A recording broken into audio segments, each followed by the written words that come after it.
lipat beban lainnya, Allah bantu kita.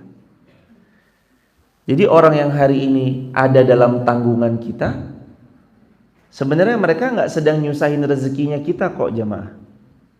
Dengan izin Allah, mereka tidak sedang menggantungkan rezekinya kepada kita, tapi mereka menggantungkan rezekinya kepada Allah. Sedangkan Allah yang maha pemberi rezeki memberikan diri kita kekuasaan menjadi wasilah masuknya rezeki untuk mereka. Boleh maju lagi jemaah biar bisa membersamai yang terlambat hadir. Jadi sebenarnya saat kita mendapati diri kita ini punya banyak orang yang membersamai atau membersamai banyak pihak, atau jamaah mungkin di kedainya, di restonya, di tokonya punya ada 1 karyawan atau 2 karyawan atau lebih daripada itu. Sebenarnya bukan mereka memberatkan atau bukannya mereka nanti membuat hidup kita jadi berat, bukan juga mereka nanti ngabot-ngaboti, membebani, enggak. Mereka tidak bergantung rezekinya kepada kita, mereka tetap rezekinya dikasih Allah. Kita yang saat ini dititipi amanah menjadi seorang bos, owner, direktur, atasan, cuma menjadi wasilah rezeki, jadi perantara. Maka niati jemaah, kalau pas kita punya ada orang yang dititipin sama kita amanah berupa pegawai, karyawan, staf, niatin bahwa ini dalam rangka menolong orang lain, yakni niatin jadi wasilah pintu rezeki buat orang lain. Wa man ahyaha faka'annama ahyan nasa jami'a. Kalau kamu tolong hidupnya orang, Allah tolong hidupmu. Kalau engkau membantu orang, Allah bantu kehidupanmu. Kalau engkau memberi pada orang lain, Allah juga memberi untukmu. Bukankah Nabi bersabda dalam hadis qudsi riwayat Imam Bukhari, kata Nabi, Allah berfirman, ya bna Adam, anfiq unfiq alaik. Wahai anak Adam, bersedekahlah kamu, berinfaklah kamu, unfiq alaik, kami Allah pasti akan mengganti setiap infakmu. Jangan dikira QRIS yang terpasang bentuk poster di halaman parkir atau dimanapun yang jamaah jumpai, lalu jamaah bersedekah lewat QRIS itu, atau jamaah masukkan ke dalam kotak yang ada di sudut sebelah sana, jangan dikira nggak diganti sama Allah. Allah jamin, ya bna Adam, wahai anak Adam, anfiq, silahkan kamu infak duluan. Anfiq, silahkan kamu keluarkan hartamu duluan. Anfiq, silakan kamu sedekah duluan. Perintah dari Allah, silakan kamu duluan. Unfiq alaik, pasti setiap sedekah dan infak yang kamu keluarkan, kami ganti dengan yang lebih besar. Wa man ahyaha, sesiapa yang dia menolong saudaranya, faka'annama ahyan nasa jami'a. Allah tolong dengan pertolongan yang lebih besar. Allah tolong dengan pertolongan yang lebih dahsyat. Allah tolong kita dengan pertolongan yang lebih baik dari cara makhluk menolong kita. Kalau hidup kita hari ini lagi susah, kalau hidup kita hari ini lagi banyak persoalannya, hidup kita hari ini sedang rumit-rumitnya,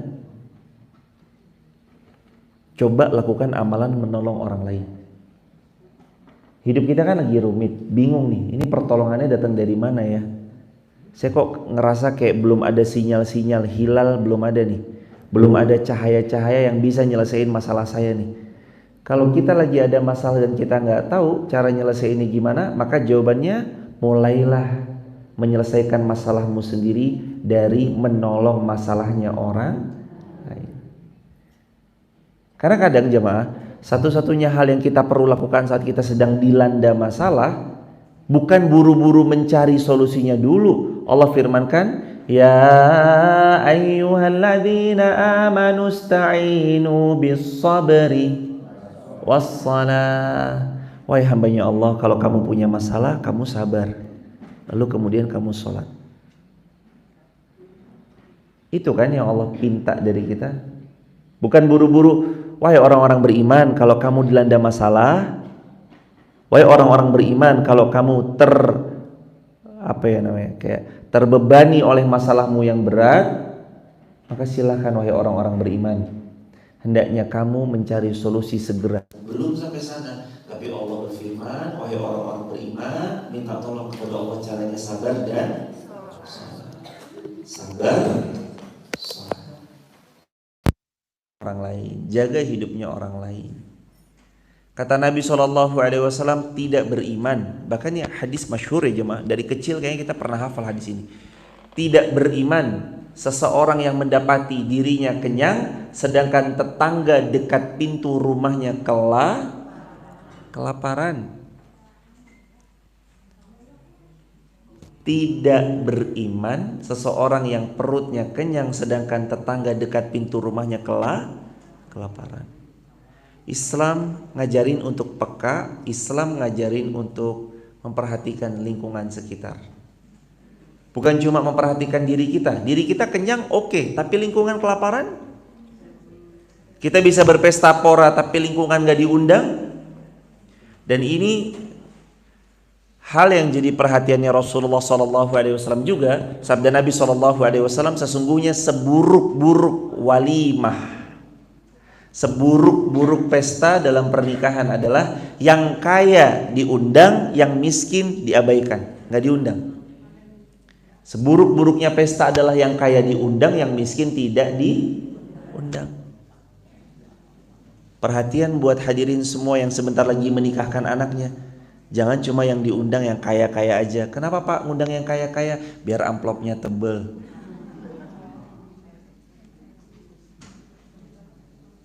Jangan hadirin.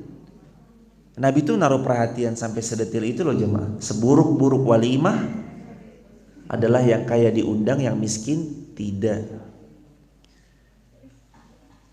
Sesungguhnya yang bedain kita kan bukan cuma sekedar kaya dan miskin. Itu pandangan manusia membedakan, iya. Tapi dalam pandangan Allah, bukan bedanya antara miskin maupun kaya, penguasa ataupun rakyat jelata. Tapi bedanya di sisi Allah adalah at-taqwa. Bedanya adalah tentang takwanya. Innallaha la yanzuru ila suwarikum, kata Rasulullah, Allah tidak melihat kepada rupa kalian, wala ila ajsamikum, Allah tidak juga melihat kepada tubuh kalian atau bentuk kalian, walakinallaha la yanzuru ila qulubikum wa atqakum, akan tetapi Allah melihat kepada hati kalian dan ketakwaannya kalian. Makin bertakwa kepada Allah, makin mulia dalam pandangan Allah. Yang kaya belum tentu dimuliakan dalam pandangan Allah hadirin. Boleh jadi yang sedang dikurangkan, miskin, tapi terjaga sholat 5 waktunya, tertunaikan setiap sunnah-sunnahnya, dia bangun untuk sholat tahajudnya, dia datang ke majelis ilmunya.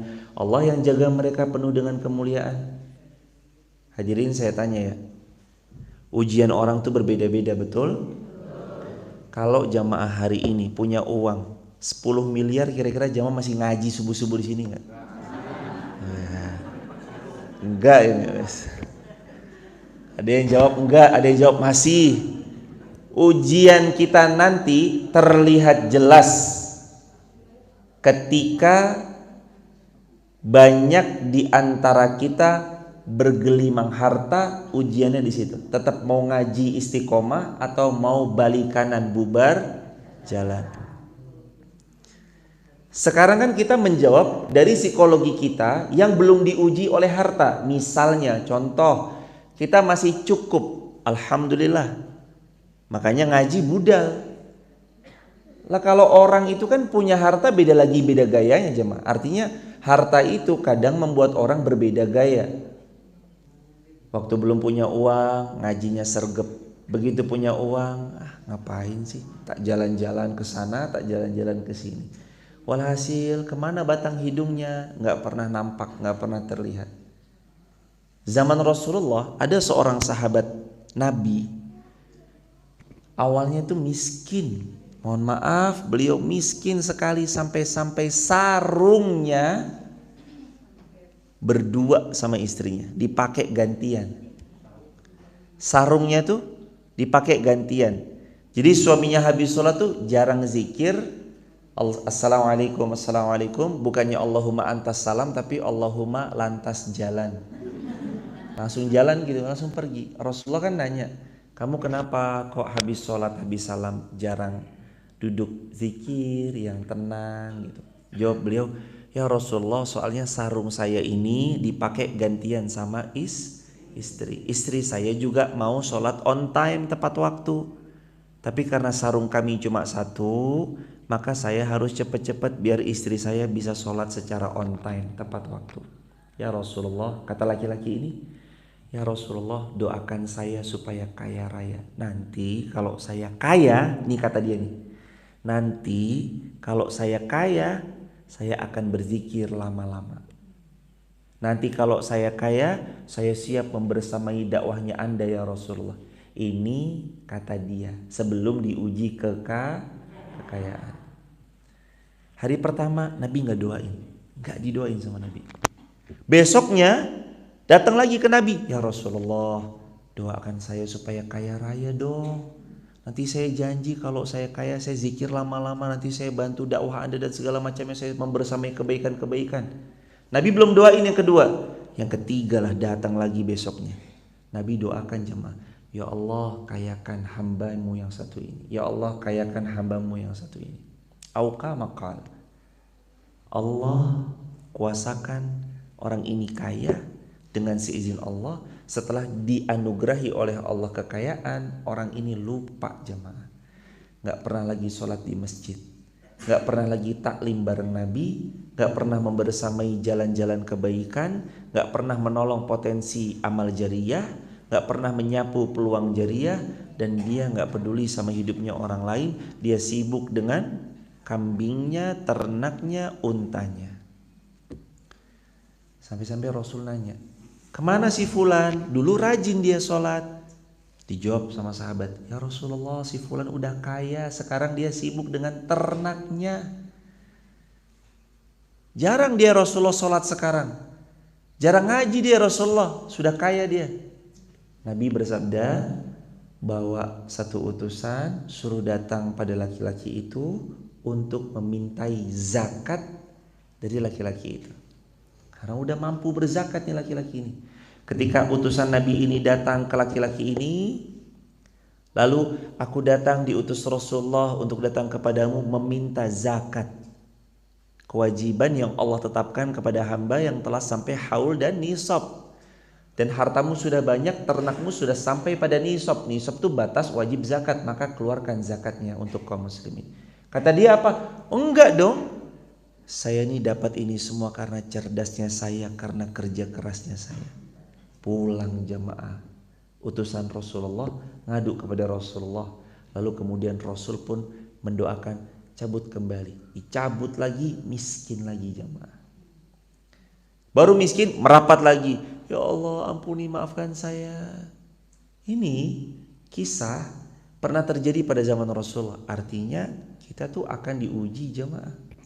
Dan ujiannya macam-macam, ada yang diuji dengan kekurangan, ada yang diuji dengan kelebihan harta.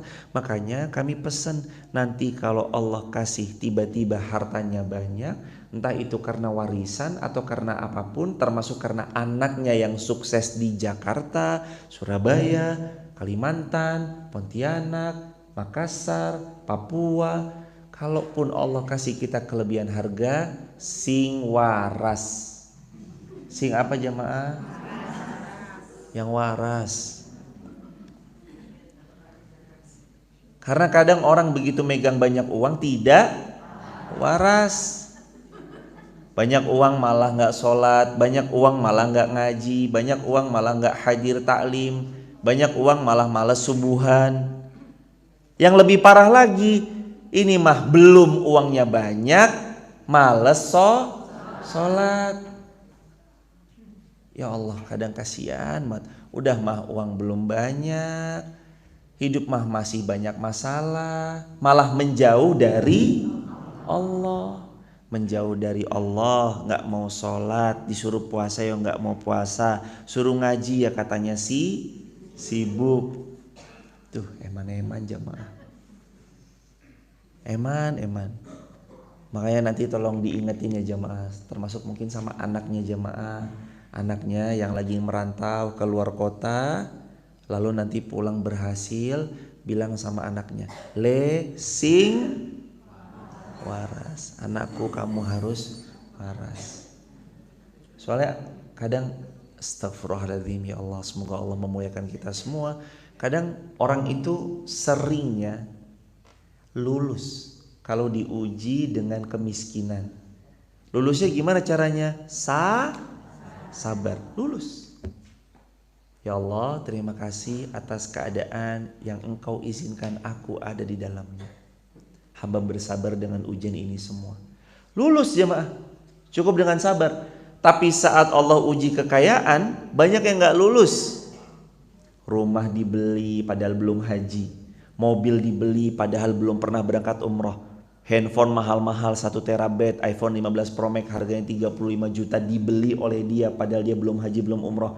Itu namanya gak lulus. Sedangkan haji wajib bila mampu.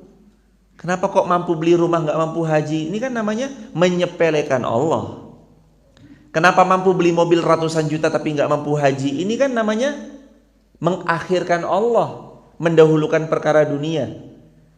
Subuh ini tuh seolah bercerita kepada kita, sepinya jamaah di waktu subuh itu seolah sedang bercerita kepada kita bahwa lebih banyak orang yang mengejar dunia ketimbang mengejar akhirat.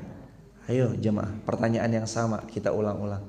Sholat subuh sama sholat idul fitri rame mana?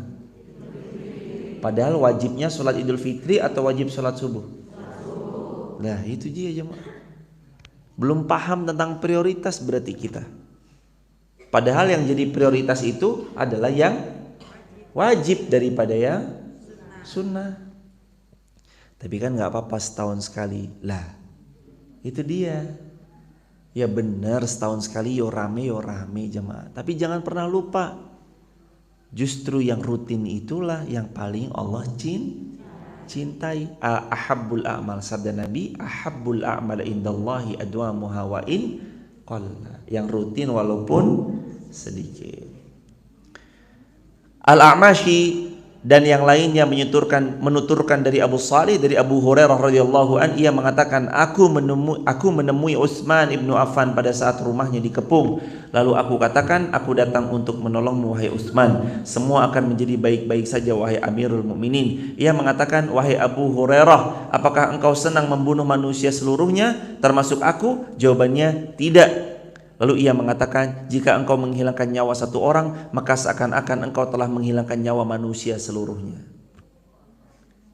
Sekalipun jamaah mau nolong orang, ini kan kejadian. Jadi Sayyidina Utsman bin Affan itu pernah dikepung jamaah. Abu Hurairah kan punya jalur pintu masuk khusus, sahabat yang punya akses khusus. Karena waktu itu beliau jadi Amirul Mukminin. Setelah Rasulullah wafat, Abu Bakar wafat, Umar bin Khattab wafat, Utsman bin Affan jadi Amirul Mukminin. Kayak kita kan tahu daerah teritorial lah. Nek begini berarti saya bisa masuk lewat sana kalau lagi genting.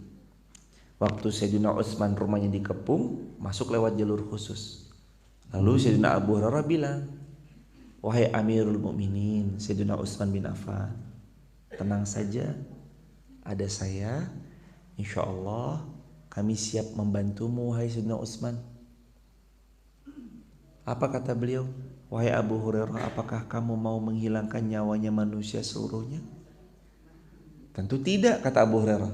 Apa kata Utsman bin Affan? Jaga, jangan sampai ada tertumpah darah dari siapapun.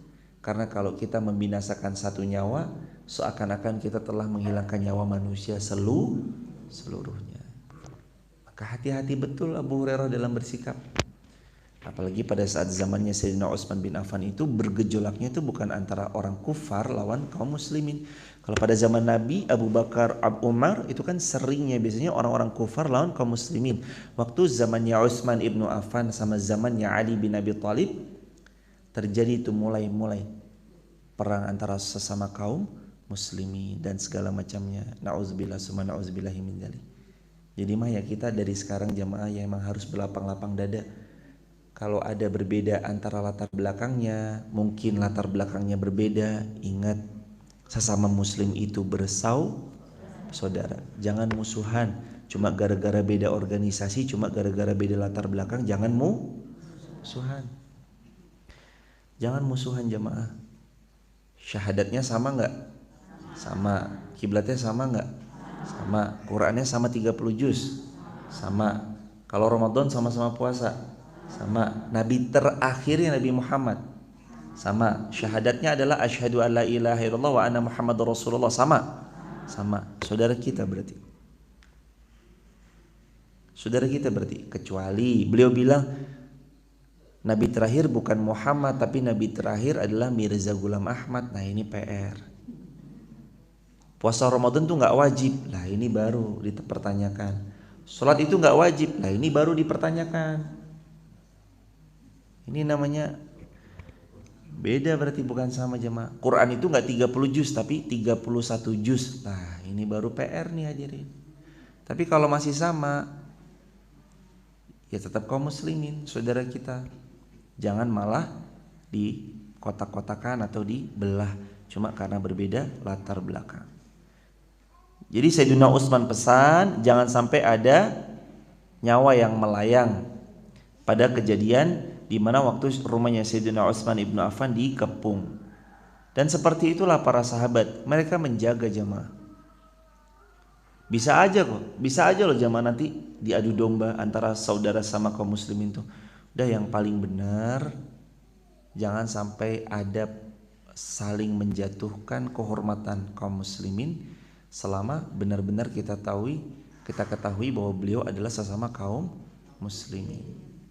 Berlapang-lapang dada.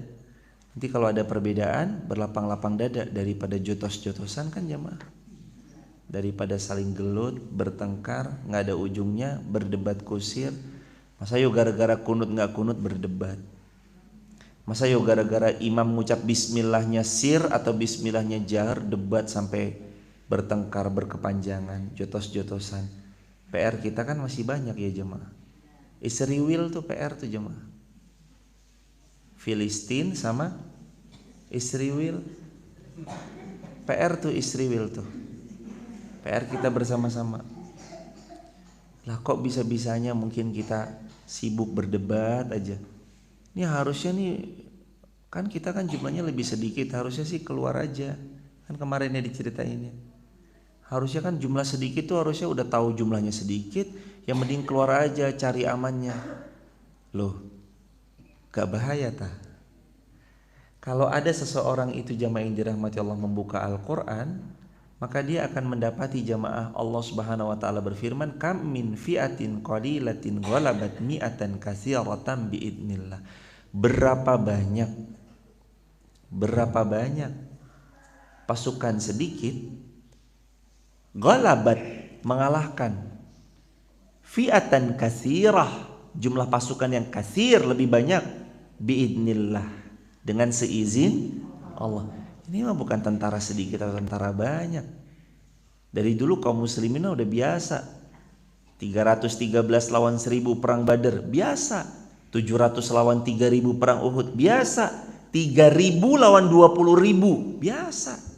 3000 jemaah lawan 20.000, biasa. Kaum muslimin dari dulu jumlahnya sedikit, lawan yang lebih kuat, lawan yang lebih hebat, pasukannya jumlahnya lebih besar, biasa. Biasa aja. Mentalnya kaum muslimin bukan mental cimbrikan, bukan mental-mental lemah. Mental mereka itu wafat mati syahid malah dicari.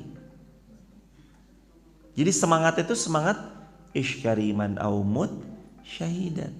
Kenapa para pejuang-pejuang, para mujahid di Filistin itu mereka terus berjuang di jalan Allah tanpa pernah gentar. Sana megang sniper, sini mah megang batu doang, wani. Karena mentalnya isyariman aumut syahidan. Saya tahu kok kalau saya hidupnya mulia, kalau saya wafat itu memang penantian yang terindah. Wafat dalam keadaan syahid. Orang tua sebagian histeris, iya. Ya Allah anak saya histeris. Wajar dong manusia. Tapi pada saat sudah menemui ketenangan, ditanya lagi oleh sejumlah wartawan, gimana ibu? Alhamdulillah anak saya sudah syahid. Ketika pertama kali shock, jelas sakit jemaah. Siapa yang gak sakit melihat anaknya tergeletak lalu kemudian hilang daripada nyawa beliau? Sakit. Tapi ketika beliau sudah agak tenang, beliau bilang, la 'isha illa 'ishul akhirah. tidak ada kehidupan kecuali kehidupan di negeri akhirat. Di dunia ini bukan hidup jemaah. Di dunia ini namanya transit. Namanya apa? Transit. Saya pergi toh ke Jakarta, naik kereta atau naik bus Sinarjaya. Tujuannya dari Wonosobo mau ke Jakarta. Naik bus Sinarjaya 125.500 rupiah. Dapat minuman botolan 1 botol gratis.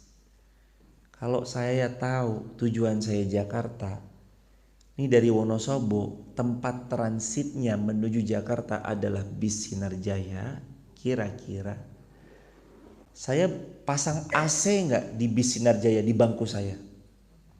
Saya beli AC, jok saya pasang gitu nggak? Saya beli dipan, jok saya pasang di bis nggak? Saya beli kasur, saya pasang di bis nggak? Saya belikan marmer yang bagus. Kenapa ini? Ya kan ini tempat transit saya menuju Jakarta. Saya begituin nggak? Nggak mungkin.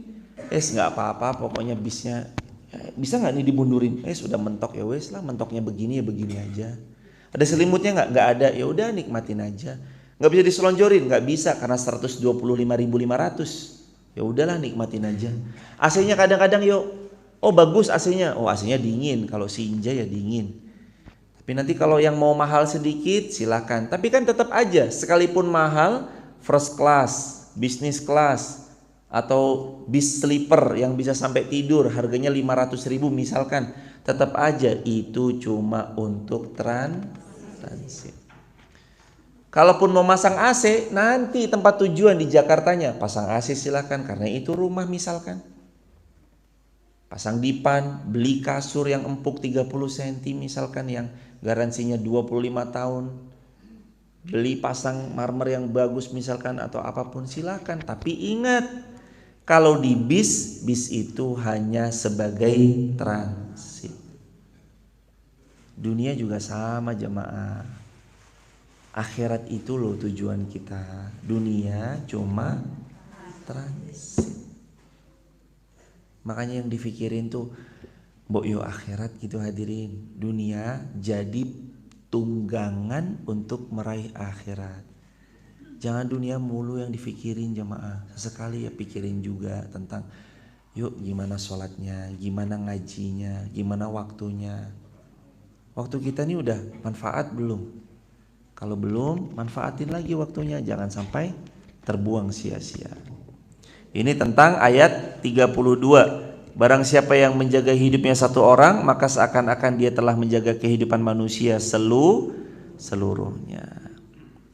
Sesungguhnya Rasul kami telah datang kepada mereka membawa keterangan-keterangan yang jelas, tetapi kemudian banyak di antara mereka melampaui batas. Allah tahu kebanyakan manusia itu melampaui batas.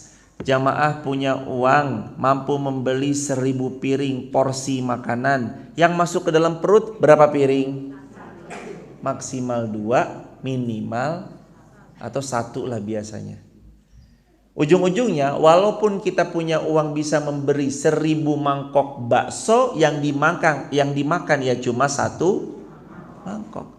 Kalaupun mau nambah ya paling 2, 3. Nggak ada yang sampai 15 mangkok, 25 mangkok.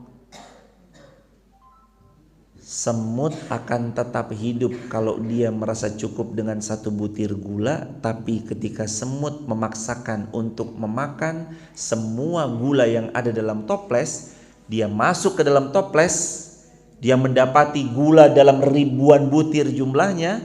Yang terjadi apa? Semutnya mati. Manusia mah kalau gak pernah ngerasa puas, lama-lama dia akan binasa. Semut 1 butir cukup.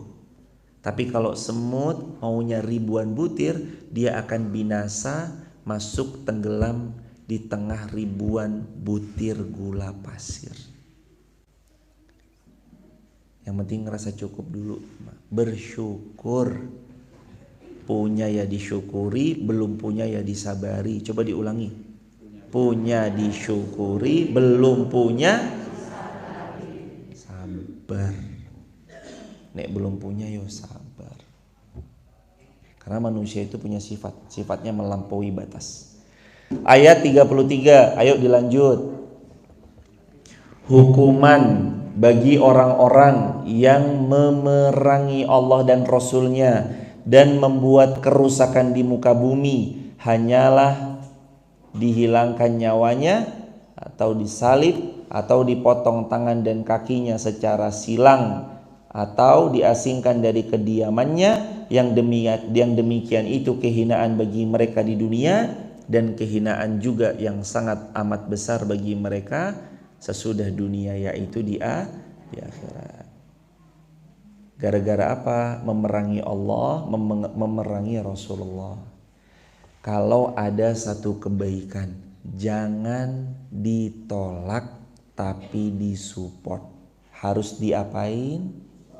Disupport, didukung. Ada pengajian, dukung. Ada kegiatan bakti sosial, dukung.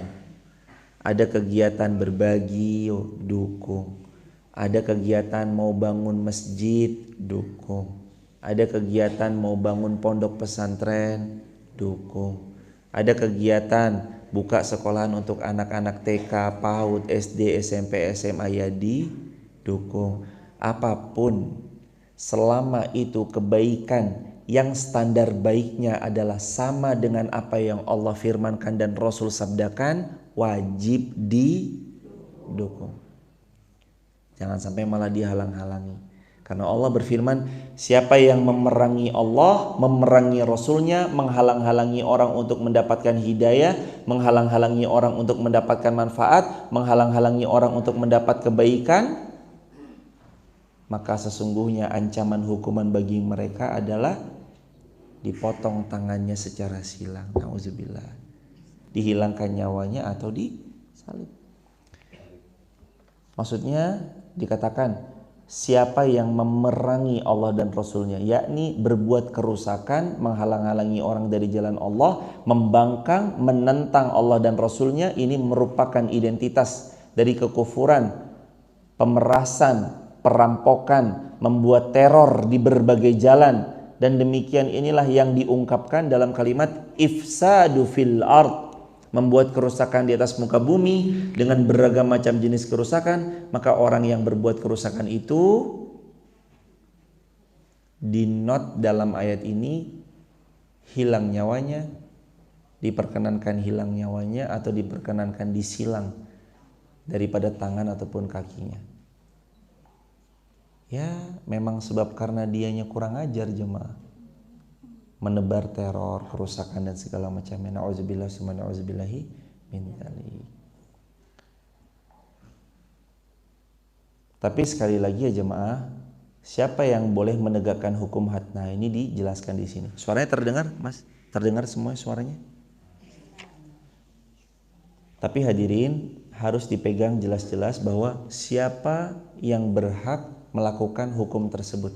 Hukum tersebut hanya boleh dilakukan oleh pemerintah yang sah atau lembaga mahkamah syariah yang ditunjuk oleh pemerintah untuk mengeksekusi hukuman bagi pihak yang menebarkan kekhawatiran di ranah publik.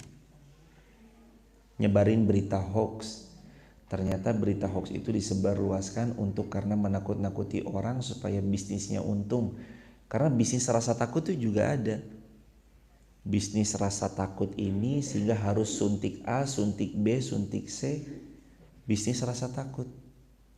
Orang takut. Begitu orang takut secara lahiriahnya mereka pokoknya ingin sehat. Sehatnya harus apa begini ya, ujung-ujungnya bisnis lagi misalkan. Maka orang-orang yang menyebarkan rasa takut masuk dalam ayat Al-Quran surah Al-Ma'idah ayat ke-33, di mana mereka yang dimaksudkan ifsadun au ifsadu fil ard, membuat kerusakan di atas muka bumi. Wala'iyadzu billahi min dzalik. Berikutnya ilal ladzina tabu, selalu ada ayat yang berkenaan dengan pertobatan setelah untayan kalimat-kalimat berbuat kerusakan.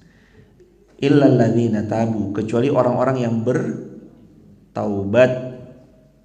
Illal ladzina tabu, kecuali orang-orang yang bertaubat, min qabli an taqdiru alaihim, sebelum kamu dapat menguasai mereka. Fa'lamu anallaha ghafurur rahim. Kalau mereka bertobat, maka ketahuilah Allah itu Maha Pengampun lagi Maha Penyayang. Saking baiknya Allah, semua dosa kalau ditaubati Allah ampuni. Taubat itu 3 yang berkenaan dengan hakullah, dan taubat itu ketambahan 4 atau ketambahan 1 jadi 4 kalau berkenaan dengan hakul adami. Allah berfirman di Quran surah At-Tahrim ayat yang ke-8, ya ayyuhalladzina amanu tubu ilallahi taubatan nasuha. Wahai orang beriman, taubat kalian dengan taubat nasuha. Pertanyaan, apa itu taubat nasuha? Nah, yang pertama, taubat nasuha adalah taubat yang tidak diulangi lagi. Yang kedua, meninggalkan perbuatan yang pernah dilakukan dalam keburukan. Yang ketiga, setelah bertobat mengisi hari-hari setelah tobat dengan amal salih. Itu kalau hubungannya sama Allah. Tapi tobat nasuha kalau ada hakul adami, urusannya sama manusia, wajib bagi dia yang ada hubungannya sama manusia untuk apa? Mengembalikan. Kenapa, Mas? Wajib bagi seseorang yang ada hakul adaminya mengembalikan, wajib dikembalikan sebelum kembali kepada Allah. Artinya kalau dia wafat masih punya hakul adami atau masih punya hak yang belum tunaikan, kembalikan sebelum dia meninggal dunia. Karena nanti kalau dia sudah meninggal dunia, dikembalikannya di akhirat dengan cara dibayar dengan pahala atau diganti dengan dosa. Pahalanya ditransfer kepada orang yang dia zalimi, dosa orang yang dizalimi itu kembali kepada dirinya. Na'udzubillah summa na'udzubillahi min dzalik. Jadi gitu ya jemaah. Seseorang itu kalau pernah berbuat keliru hakul adami ya mesti dikembaliin. Harus dikembaliin. Kalau nggak dikembaliin nggak bisa. Nggak diterima tobatnya sebelum dikembalikan. Pernah ngutang, apakah njok mentang-mentang udah ya Allah saya tobat ya Allah hutangnya njok lunas? Tidak, harus dilunasi hutangnya. Pernah membawa kabur uangnya orang, harus dibalikin uangnya. Pernah mencuri mangga, pisang, mencuri budin, singkong. Budin itu singkong, Ibu. Budin itu singkong. Ibu ini ada, alhamdulillah dapat Masjid Muhammad Al-Fatih, kita kedatangan tamu yakni dari Bandung, rombongan Ibu Anasi Matupang beserta keluarga besar dari Bandung. Ini alhamdulillah beliau sampai di sini kemarin sore ya Ibu. Mudah-mudahan sehat lancar berkah. Selamat datang di Masjid Muhammad Al-Fatih. Kita kedatangan tamu lagi dari luar kota. Dari mana lagi hadirin? Banjarnegara. Masya Allah berkah terus. Mas, Bapak, sekeluarga. Keluarga Pak siapa Mas? Dari Banjar?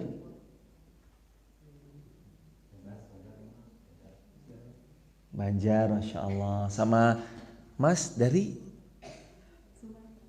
Sumatera. Dari mana Mas? Bengkulu, Masya Allah. Dari Bengkulu juga. Semoga kita semua istiqomah ya jemaah sampai wafat husnul khatimah. Dan yang penting mah barokah jemaah. Niatkan karena Allah. Kalau niat karena Allah, setiap putaran roda yang gelinding itu Allah tinggikan derajat, Allah gugurkan dosa-dosa. Setiap bensin yang dikorbankan di jalan Allah, semoga Allah ganti dengan yang lebih baik. Allah ganti dengan syurga firdaus tanpa hisab insyaallah. Amin ya rabbal alamin. Taubat. Nah, taubat itu 3. 1, meninggalkan perbuatan dosa itu. 2, berjanji tidak akan mengulangi. 3, mengisi hari-hari taubat dengan amal salih. Itu taubat. Gitu ya jamaah, taubat. Terus berikutnya, kalau kita bicara tentang hakul adami atau haknya anak Adam, maka hendaknya orang itu kalau punya urusan sama anak Adam harus dilunasi. Harus dilunasi. Punya hutang, niat melunasi. Niat melunasi hutang itu sudah setengah membayar hutang. Atau begini ya, sudah setengah perjalanan Allah tolong melunasi hutangnya. Niat sudah setengah perjalanan untuk Allah tolong melunasi hutangnya. Bukan lunas hutang setengah ya. Yang penting kan aku wis niat. Wah, yang penting saya sudah niat terus lunasi hutang setengah. Ya enggak. Maksudnya itu kan hadis Nabi. Sesungguhnya Allah berjanji, Allah pasti tolong kepada 3 orang. Anak muda yang menikah karena menjaga kehormatan diri, lalu seseorang yang berhutang berniat melunasi, yang ketiga mujahid fi sabilillah, Allah tolong mereka bertiga. Orang yang nikah, orang yang jihad, orang yang punya hutang berniat melunasi. Rumus bayar hutang: 1 niat, 2 ikhtiar. Kalau belum mampu bilang. Kalau belum mampu melunasi, komunikasi. Bilang, komunikasi. Mbak, mohon maaf, kalau bulan ini saya masih mampunya belum 50.000, tapi mungkin baru mampunya setengahnya 25.000. Nanti 25.000-nya lagi saya minta sebulan lagi ya, insya Allah saya lunasi. Niat, yang penting niat harus membayar hutang. Siapa yang niat, Allah bantu. Kata Nabi SAW dalam hadis riwayat Imam Muslim, sesiapa yang dia menikah menjaga kehormatan diri, Allah tolong. Siapa yang berjihad jalan Allah, Allah tolong. Siapa yang berniat melunasi hutangnya, Allah juga akan menolong mereka. Makanya kalau mau hutangnya lunas, yang pertama harus niat untuk melunasi hutang. Jangan malah berhutang dengan niat nggak usah melunasi hutangnya. Lah ini niatnya aja udah salah jemaah. Ngutang datangnya nangis-nangis, begitu ditagih bawain parang. Loh ini gimana nih? Begitu ditagih lebih galak daripada yang ngutangi. Ditagih nesu, marah-marah. Begitu ditagih marah-marah. Jangan dong. Kalau belum bisa bayar, bilang, komunikasi. Mohon maaf belum. Yang punya hutang, kalau bisa niat sampai detik ini yang masih punya. Niat ya jemaah. Bismillah ya Allah, bantu hambamu ini agar jangan dulu mati sebelum lunas hutang. Dan kalau punya hutang, bilang sama ahli waris. Bilang sama ahli waris, nah ibumu ini punya hutang jumlahnya sekian. Kalau mama meninggal nanti dilunasi ya. Ya kalau ahli warisnya mampu melunasi. Nah ini ahli warisnya nggak mampu, itu kan PR juga jemaah. Makanya memang sebaik-baik hutang itu yang melunasi adalah ya kita sendiri. Jangan dibebankan kepada siapapun, bahkan termasuk ahli waris. Walaupun memang itu nanti jadi kewajiban dia. Tapi kalau kita punya rumah yang bisa dijual, aset yang bisa dilego atau dilepas, barang yang bisa dilelang atau dijual, jual, lunasi hutangnya. Nih jemaah, orang kalau mau mulia pegang perkataannya Al-Imam Syafi'i rahimahullah. Kata Imam Syafi'i, sesungguhnya hutang itu adalah kehinaan pagi, siang, sore, dan malam. Kira-kira nek saya punya hutang, saya yang ngomong ini punya hutang, enak gak ngomong tentang hutang kayak gini? Enak gak? Wah ya mikir jemaah. Ntar ada yang komentar, halah utangmu wairung di sahur. Wah gak enak jemaah. Alhamdulillah dari awal kami menikah tidak pernah membuka pintu hutang. Pernah genting gak? Yo pernah jemaah. Jual apa? Jual, waktu itu jual barang elektronik yang dipunya, jual kaos flannel kotak-kotak yang saya miliki, saya jual di platform sosial media. Jual flannel bekas, jual. Baju, jualin. Celana, jualin. Barang elektronik waktu itu kami jualin. Gak pernah sedikit pun membuka pintu hutang, wala sekalipun gak pernah. Kalau bisa jamaah titip sama anak, besok kalau nikah, nah kalau memang gak punya, ya sudah, jangan berhutang. Semampunya bertahan, pokoknya jangan hutang. Ingat ya kata Imam Syafi'i, hutang itu adalah kehinaan pagi, siang, sore, malam. Jangan hutang. Hidup apa adanya lebih pas, lebih cocok. Ketimbang glamor-glamor, jalan-jalan, mewah-mewah, ternyata hutang. Ketimbang posting pamer-pamer, jebule utang. Gimana tuh jemaah? Rambois belas ya. Ya nggak keren gitu loh jemaah. Jangan ngutang lah. Hindari ya jemaah. Yuk sama-sama, mumpung ada orang musafir, kata Nabi, dakwatul musafir, doanya orang musafir tidak Allah tolak.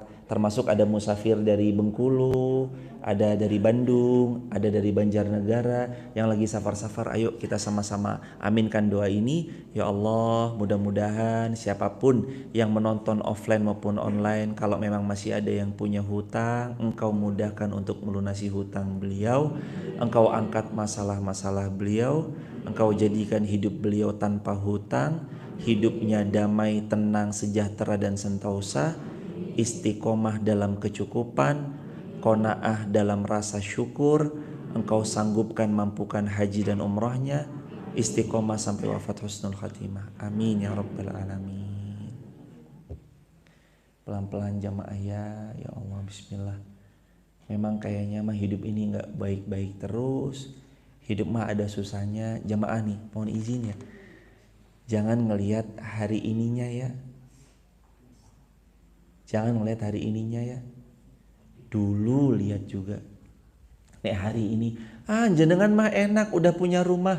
Loh sama, dulu ya kita kontraktor jemaah.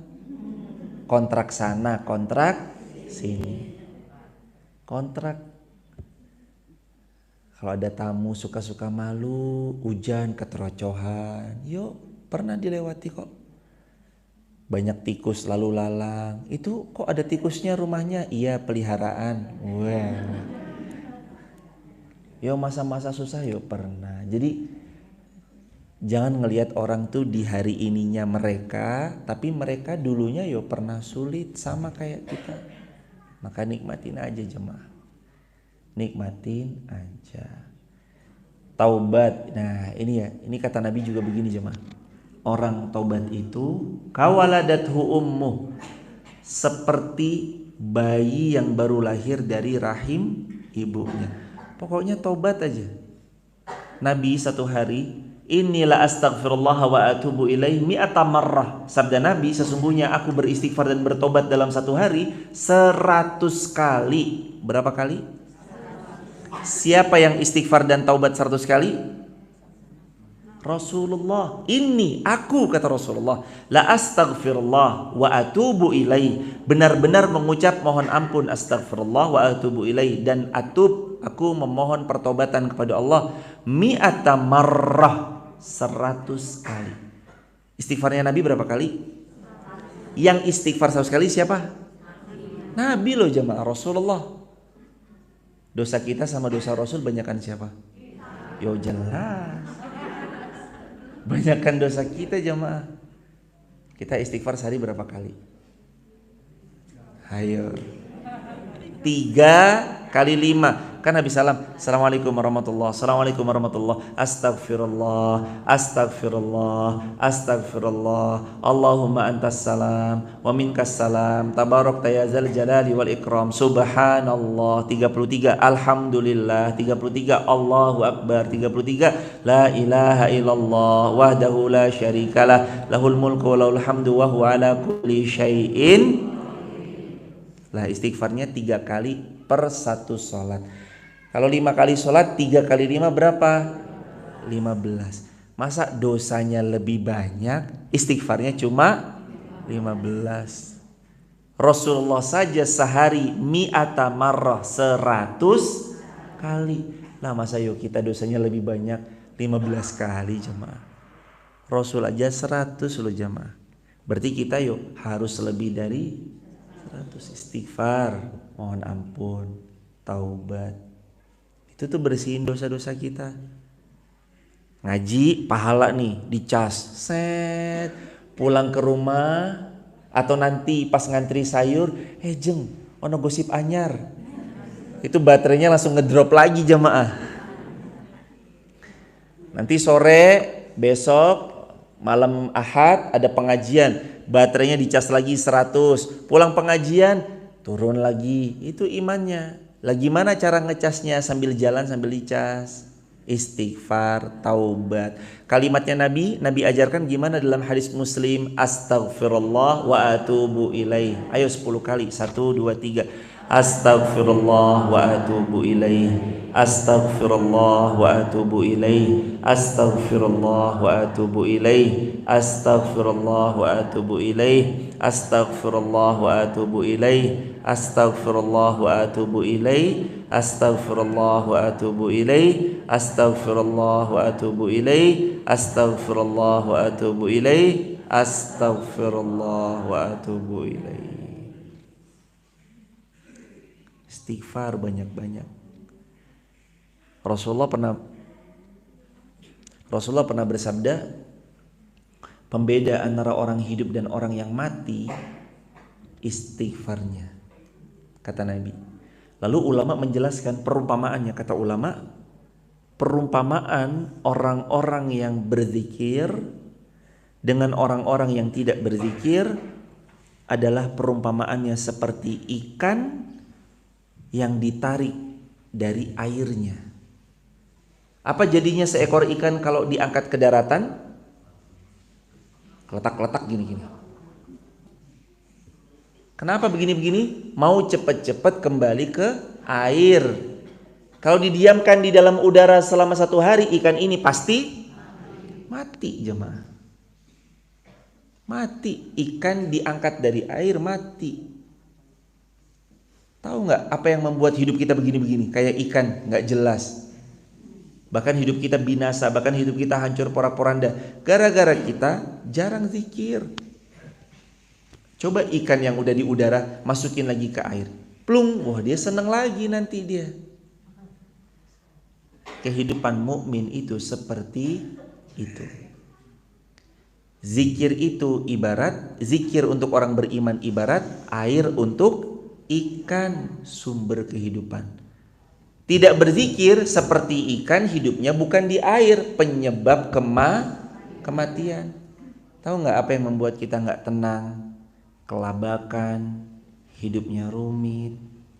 Akui aja deh jamaah, karena kita kurang zikir. Akui aja kenapa hidup kita rumit, gejolak, emosional, toto meledak-ledak. Akui aja karena kita kurang zikir. Itu semutnya lagi bertarung di dalam sound itu. Gak apa-apa jemaah.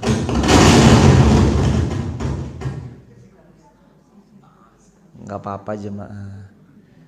Namanya ini dari tahun 2017. Karena sekarang 2023, dipakainya setiap hari. Ya udah 5-6 tahunan, ya sangat wajar. Lem biru, apa ibu singkatannya lem biru? Lempar ganti yang baru, wes. Mantap banget. Lempar beli maning, lem beling. Lempar beli maning, insya Allah. Ntar kalau ada rezeki mah diganti yang baru, tenang aja mah. Ini juga alat jihad ya. Ini nih mic yang ini dulu dibeliin Mas Fendi Manggisan. Beliau owner Quranku di Kado. Waktu itu beliin mic ini nih, Hartwell Force One. Sampai sekarang beliau beliin tahun 2020 kalau nggak salah. Tuh itu kan masih ada kabelnya, terus beliau beli ini nih. Dan dari 2020 sampai 2023 mic ini terus dipakai jemaah. Lah kan, mic-nya mah nggak masalah jemaah, mic-nya nggak masalah. Semutnya itu yang lagi. Nggak apa-apa mas, dicabut aja mas. Mungkin yang di sini kan kedengeran kan, masih ada, masih dengar. Ibu mohon izin, itu boleh diarahin ke sini biar keras. Soundnya diarahin ke sini ibu. Diputar aja ibu. Maaf ya ibu, jazakumullah khairan. Bukan itunya ibu. Nah, dur remawon. Ah, siap. Nah, tergantung ngarahnya kan. Kalau ngarahnya ke sana suaranya begitu. Nggak apa-apa ibu, cukup. Nggak apa mas, itu di offin aja nggak apa-apa. Biar semutnya nggak bertarung-tarung di situ. Kadang cara kita ikut andil dengan macam-macam. Jamaah ikut andilnya dengan membersamai masjid. Ada Mas Fendi membelikan mikrofon, ada yang lain, Pak Endan, Bu Endan, ini dulu beliau yang membersamai, ada juga Bu Yuli juga sound systemnya membersamai. Loh, cara kita tuh masing-masing. Dokter Emi ini yang sejadah yang merah ini, semoga Allah merahmati beliau. Yang lain yang nggak bisa saya sebut satu persatu ya jamaah, mohon maaf saking banyaknya. Ibu Ana Simatupang dan keluarga, Mas Edi dan keluarga dan semuanya saking banyaknya. Nitip ya Us, nitip ya Us, nitip ya Us. Satu-satu udah jadi begini jemaah. Ada yang Ustadz, waktu itu Ibu Bambang, saya tak titip ini kendaraan saya, kendaraannya terus kemudian dijual, hasil penjualan kendaraan beliau jadi sini jemaah. Sudah jadi tanahnya masjid, alhamdulillah. Loh, cara orang tuh macam-macam. Monggo kerso aja jemaah. Raketang, saya nggak mampu ya semuanya. Lo nggak apa-apa, yang penting bantu doa. Lo doa tuh bukan cuma doang lo. Ya doa-doa, bukan doa cuma doang. Doa itu adalah senjata terbaik orang beriman. Maka bantu doa ya jemaah. Doa aja, doa aja, doa aja. Bantu doa terus. Semoga semua hamba Allah yang terlibat baik dalam hartanya, tenaganya, skillnya, ilmunya maupun terlibat dalam mendoakan kebaikan, insya Allah semuanya nanti Allah izinkan berkumpul kembali di surga Firdaus tanpa hisab. Amin ya rabbal alamin. Barakallahu fikum. Ini yang dapat disampaikan. Intinya taubat. Sesungguhnya Allah Maha Pengampun lagi Maha Penyayang. Besok kita lanjutin lagi Al-Baqarah, Al-Maidah ayat 35, carilah wasilah. Sampai sini jemaah, kalau ada yang mau bergabung dan untuk mendapatkan konten-konten ilmu maupun program-program saya, teman-teman bisa tap link di bio, sebut nama asal kota asal negara. Teman-teman juga bisa buka www.uir.co.id, di situ ada informasi semuanya, teman-teman bisa langsung akses saja. Barakallahu fiik. Sampai sini jemaah, kalau ada yang mau bertanya, waktu dan tempat dipersilahkan. Silakan Ibu Ana, fadhol. Mas, mohon maaf, boleh dikondisikan ya, barakallahu fikum. Silakan Ibu Ana. Mas, ini di rotate. Jazakumullah khairan. Silakan Ibu Ana. Mikrofonnya. Jazakumullah khairan. Bismillahirrahmanirrahim. Assalamualaikum warahmatullahi wabarakatuh. Waalaikumsalam warahmatullahi wabarakatuh. Sebenarnya saya bukan mau bertanya Ustaz. Saya cuma bisa bilang terima kasih. Kami sudah diterima di sini. Perjalanannya bukan jauh sebenarnya. Tapi alhamdulillah niat baik saya mengajak Ibu Haji Lina, Ibu Tatin, Pak Edi Susanto sama Pak Asep ke sini. Insyaallah. Sebenarnya bukan kemauan saya, tapi Allah yang memaukan saya ke sini. Alhamdulillah. Dan saya bilang sebenarnya saya melihat Ustadz itu belum begitu lama di beranda TikTok saya, IG saya. 1-2 kali saya ikutin kajian online sama guru saya di Sukabumi lagi ngaji tahsin.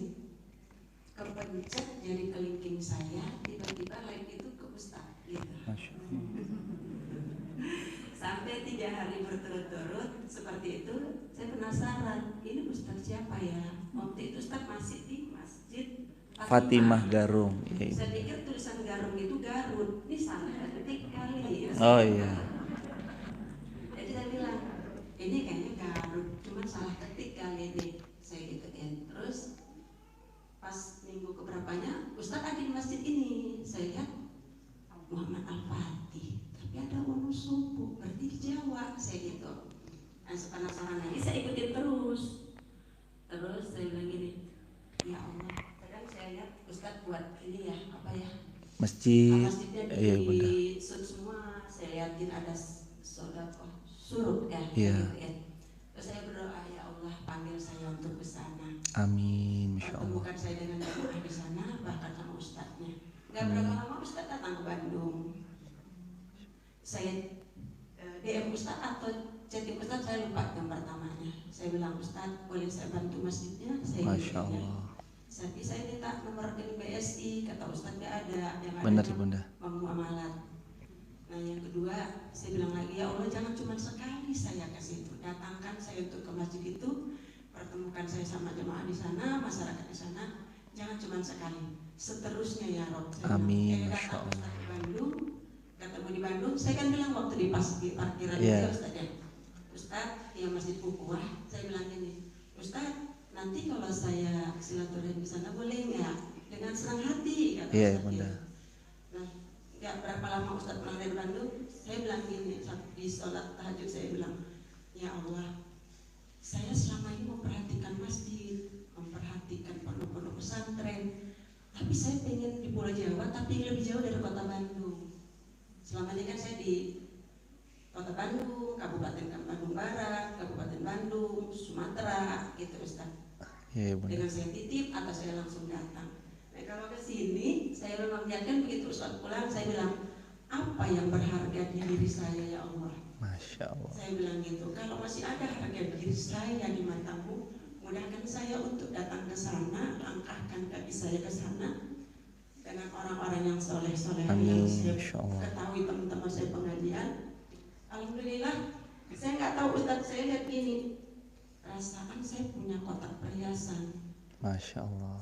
Saya buka kotak perhiasan saya, waktu itu saya punya ada perhiasan gelang cukup besar. Yang pertama saya wakafkan di pondok pesantren tempat saya ngaji. Nah satu lagi saya bilang gini, ya Allah ini masih ada satu lagi, rasanya ini bernilai, saya gituin. Inikah yang saya bawa? Kalau memang kau ridho ya Rob, ini saya beli dulu halal, saya gitu ya. Saya cari dengan susah payah halal, dan saya nggak mau menimbun harta, kayaknya nggak ada yang saya bawa pulang, saya gitu Ustaz. Makanya saya cepat-cepat saya tukarkan jadi uang, saya bawa, saya bilang, ya Allah beberapa hari ini, tolong mudahkan saya dalam hal apapun, dalam kesehatan, dalam usaha. Alhamdulillah usaha saya itu Ustaz. Kayak 2 minggu Ustaz pulang dari Bandung ada ya. Allah ganti itu, rezeki saya itu bertubi-tubi Allah kasih. Alhamdulillah. Belum selesai saya nego ini, Allah kasih dari handphone saya bunyi lagi untuk order piket. Belum selesai ini malam ada lagi. Sampai saya bilang, ya Allah seperti air keran yang dibuka. Saya gitu. Masya Allah. Dan saya bilang, tolong sehatkan saya ya Rob. Amin ya Allah. Tolong berangkatkan saya ke sana. Makanya saya nego Ustaz tanggal 9, padahal saya itu memang tanggal 2 ke sini. Hati saya bilang tanggal 2, tapi saya nego Ustaz itu, Ustaz tanggal 9 ada enggak di tempat? Kata Ustaz ada ke Medan. Betul, ke Medan besok Ibunda. Saya bilang, tapi niat saya sebenarnya tanggal 2 Ustaz. Ya tanggal 2 saya ada. Saya bilang, ya Allah benar hati saya. Masya Allah. Tanggal 2, cuman saya alihkan dulu ke sana, biar saya bisa lagi ngambil untuk jam kerja saya gitu. Iya Bunda. Alhamdulillahnya semuanya mudah gitu Pak Ustaz. Alhamdulillah. Yang dipersulit. Jadi saya bilang saya harus berterima kasih sama Allah itu seperti apa.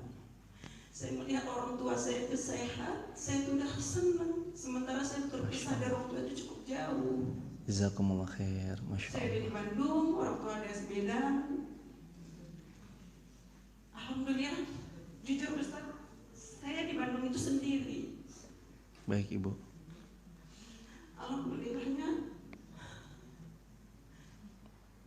saya udah alhamdulillah bisa umroh, dan tolong bantu doa Ustaz supaya saya dipanggil Allah untuk berhaji. Amin ya Rabbal Alamin. Semoga Ibu Ana Simatupang sekeluarga besar beserta rombongan Ibu Haja, Bapak Haji, sekeluarga dimudahkan Allah untuk senantiasa bisa datang ke Baitullah, berhaji, berumrah, berhaji lagi maupun berumrah lagi, dan semoga Allah Subhanahu wa taala anugerahkan kepada kita semua kelapangan dalam rezeki, dalam silaturahim, dan semoga Allah anugerahkan kita mulia di dunia, mulia juga di akhirat. Amin ya Rabbal Alamin.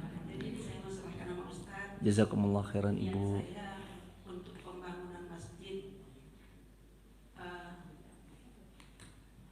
seperti saya bilang sama guru saya di pesantren, saya bilang gini, Pak, saya tidak pernah jadi santri, tapi saya merindukan pesantren.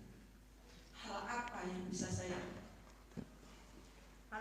bisa bantu di pesantren? pesantren ini, saya gituin. Kata Ustaz saya gini, Mbak Ana, datang aja dulu ke pesantren ini, lihat aja dulu. Seperti Mbak Ana waktu ke Mekah, suka nggak bengong di pintu Ka'bah? Suka, sampai ditegur Ustaz saya dari belakang. Saya coba duduk di sini, lihat apa yang tertarik, nanti datang lagi. 2 malam saya pulang dari Riyadhah di pesantren itu. Malam Jumat berikutnya saya datang lagi, saya bilang pagi-pagi kalau sekali di Jumat ini saya bilang saya datangnya, Pak Ustaz, apa yang bisa saya ambil untuk apa ya, invest saya di pesantren ini. Terus kata Ustaz saya, silakan apapun jadi ambil untuk bekalmu. Iya, sama orang tua saya sih. Nah, saya bersini mau menyampaikan ini Ustaz. Jazakumullah Ibu. Untuk bekal saya dan orang tua saya nanti. Amin, jazakumullah. Niatnya untuk masjid ini juga. Baik Ibunda. Jazakumullah sangat jaza. Bu Ana Simatupang, jazakumullah sangat jaza. Kami mewakili keluarga besar Masjid Muhammad Al-Fatih mendoakan semoga ibu dimuliakan Allah dunia akhirat, diterima segala amal salihnya, dan semoga Allah ganti semuanya dengan surga firdaus tanpa hisab. Rabbana taqabbal minna innaka antas samiul alim wa tub alaina innaka antat tawwabur rahim. Rabbana atina fid dunya hasanah wa fil akhirati hasanah wa qina azabannar. Subhana rabbika rabbil izzati amma yasifun wa salamun alal mursalin walhamdulillahi rabbil alamin. Jazakumullah khairan jaza. Baik Ibunda, kami terima, dan kami dari keluarga besar Masjid Muhammad Al-Fatih mengaturkan rasa syukur yang sebesar-besarnya. Terima kasih banyak. Bukan cuma kali ini Ibu membersamai, tapi sudah dari dulu. Bahkan Ibu belum ketemu saya pun Ibu sudah titip Ustadz lewat transferan, konfirmasinya apa segala macam. Semoga semuanya itu menjadi jariah di sisi Allah sampai hari kiamat kelak. Dan ini akan dipergunakan sebaik-baiknya untuk kemaslahatan Masjid Muhammad Al-Fatih, program Masjid Muhammad Al-Fatih, pembangunan Masjid Muhammad Al-Fatih. Yang Ibunda lihat ini amal jariah kita bersama dan seluruh kaum muslimin, jamaah TikTok, YouTube, Instagram. Ini jamaah kita alhamdulillah sudah sampai hampir selesai. Nanti tinggal kurang sebelah sininya, sebelah sananya ada asrama atau nanti difungsikan sebagaimana mestinya, itu juga lagi dibangun Ibunda. Dan mohon doa wabil khusus dari jamaah semua, mudah-mudahan ini tanah mulai dari pondasi pagar parkiran yang ke belakang itu bisa dibeli masjid semuanya insya Allah. Karena kalau pas lagi kajian yang kurang adalah parkir. Begitu Ibunda, mudah-mudahan. Amin jazakumullah ya Ibu Ana Simatupang. Semoga Allah mengganti semuanya dengan yang lebih baik. Barakallahu fikum. Amin ya rabbal alamin. Semua hadirin, sungguh kita semua punya peran masing-masing di sisi Allah. Insya Allah peran hartakah itu, peran ilmukah itu, peran tenagakah itu, peran keterlibatan. Yang penting hadir aja. Udah pokok jamaah belum dulu mikir terlalu berat dan gak usah mikir berat-berat. Pokoknya jamaah ngaji aja, itu udah satu hal yang istimewa buat kita. Beliau orang Bandung, keluarga besar dari Bandung. Ada Mas dari Bengkulu juga, terima kasih selalu membersamai masjid. Kemarin Mas semuanya yang tidak bisa disebut satu persatu. Walaupun kita dari jauh, kita gak bisa sholat di sini setiap waktu. Tapi kalau kita terlibat apapun itu, sekalipun dengan doa, insya Allah setiap siapapun yang ruku, sujud, sholat, tilawah Quran, insya Allah ngalir pahalanya semua untuk diri kita insya Allah. Maka ayo jamaah kita berlomba-lomba dalam kebaikan. Semoga Allah memuliakan kita dunia akhirat. Barakallahu fikum. Kita akhiri dengan hamdalah bersama-sama. Alhamdulillahirabbil alamin. Kafaratul majlis. Subhanakallahumma bihamdika asyhadu an la ilaha illa anta nastaghfiruka wa natubu ilaih. Billahi fi sabilil haqq fastabiqul khairat. Nunul qalami yawma yasturun. Mari kita akhiri lagi dengan doa sapu jagat. Rabbana atina fid dunya hasanah wa fil akhirati hasanah wa qina adzabannar. Walhamdulillahi rabbil alamin. Mohon maaf atas segala jawaban yang belum bisa terjawab. Terima kasih atas waktu yang diluangkan. Teman-teman silakan tap link di bio kalau ada yang berkenan membersamai bergabung di grup WhatsApp kajian kami. Insyaallah nanti kita belajar banyak di sana. Barakallahu fikum. Assalamualaikum warahmatullahi wabarakatuh.